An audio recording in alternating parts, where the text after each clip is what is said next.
My doctor advises me to take a 3-day sick leave. So I sent my company my medical records. However, they turned it down and insisted that I continue working on the days when I was meant to be on sick leave. I just want to know if this is against the labor code. Yan po mula kay Bea, Attorney Noel Valerio. Yes. Under the labor code ho, malinaw po yung batas mo natin na meron tayong tinatawag na service incentive leave. Ang service incentive leave, ito po yung pwede mong mandatory na pwede kung walang vacation or sick leave provision sa company policy, ito yung pwede mong gamitin na for purposes of sick leave. Ito yung 5 days. No? Pero kung mayroon tayong sick leave at vacation leave benefits, no? To be specific, kung mayroon sick leave benefits ng company ay at mayroon kang medical certificate, hindi bawal ho under the law na pigilan at pilitin na pumasok, lalong-lalo na merong hindi pa nauubos yung sick leave ng empleyado ni Bea halimbawa.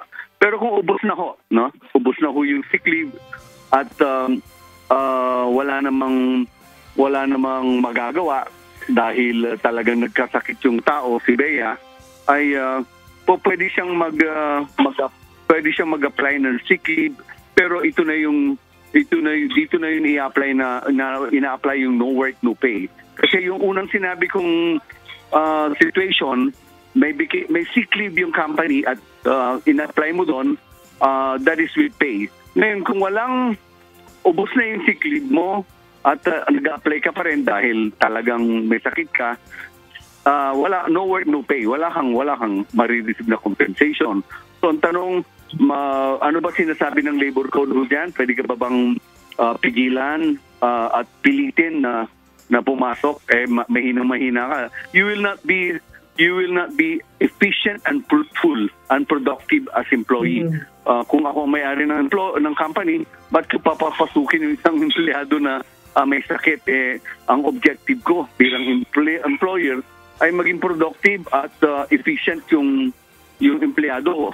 So, might as well ibigay ko na yung sick leave niya.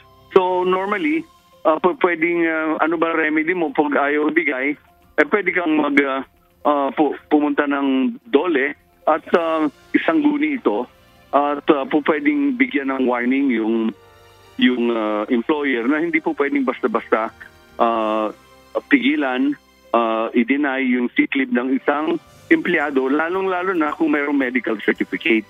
At lalong-lalo na rin kung medical certificate mo ay duly notarized. Ganun po ang policy natin sa labor code saka sa DOLE.